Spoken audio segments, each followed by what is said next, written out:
अस्सलाम वालेकुम, मैं हूं कामरान सफ्तर कैनी। आज मैं आपके साथ एक उल्लू की स्टोरी शेयर करूंगा। इसे सुनने के बाद आप भी इस नतीजे पर पहुंचेंगे कि अगर आपके अंदर भी डीमोटिवेशन है, आप भी अपने आप को नाकारा समझते हैं और आप ये समझते हैं कि आप बेकार हैं, आपकी दुनिया में आने का कोई मकसद नहीं है, तो इस स्टोरी को सुनने के बाद आप में मोटिवेशन पैदा होगी और आप भी अपने आप को दूसरे लोगों के लिए मुस्बत और उनके लिए आसानियां पैदा करने वाला शख्स समझने लगेंगे।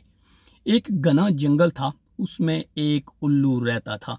उस उल्लू की काफ़ी ज़्यादा उम्र थी, यानी कि उसे इर्द गिर्द के जितने भी परिंदे और जानवर थे एक बुज़ुर्ग उल्लू के तौर पर देखते थे। इसी निस्बत से उसके अंदर बहुत विजडम थी। अगर उस इलाके के जानवरों और परिंदों को किसी किस्म का कोई मसला पेश आ जाता तो वो मशवरा लेने की गर्ज से इस उल्लू की खिदमत में हाज़िर होते और उससे कुछ दरियाफ्त करते। एक दिन वो उल्लू अपने घर में अपने सेन में बैठा हुआ था कि अचानक से एक परिंदा उसकी दहलीज पर आया। उसने उससे सवाल किया कि मैं बहुत परेशान हूँ, मैं एनजाइटी का शिकार हूँ, मुझे डिप्रेशन हो चुका है क्योंकि मैं समझता हूँ कि मेरी ज़िंदगी का कोई मकसद नहीं है। मैं जिस काम में भी हाथ डालता हूँ वो काम रुक जाता है, मैं उसमें फ़ेल हो जाता हूँ और मैं एक लंबे सफ़र के लिए अपने आप को तैयार नहीं कर सकता। फिर अगली बार मैं कोई और काम करता हूँ तो उसमें भी मैं स्टक होकर रह जाता हूँ। उस उल्लू ने उस परिंदे से कहा कि मेरे पीछे आ जाओ। फिर उसने एक लंबी उड़ान भरी और एक घने जंगल की तरफ चल पड़ा। वो एक दरख्त के साथ खड़ा हो गया। वो इंतहाई बहुत पुराना और बड़ा दरख्त था। वो उसकी जो तने थे वो टेढ़े मेढ़े थे, उसकी टहनियाँ और जो डालियाँ थी वो भी बेहंगम थी।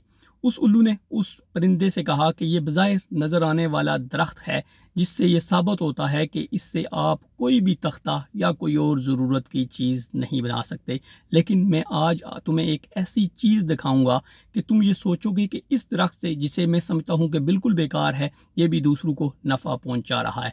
वो उस परिंदे को पकड़कर बिल्कुल नीचे, उसके बिल्कुल जहाँ से वो दरख्त स्टार्ट होता था वहाँ ले गया।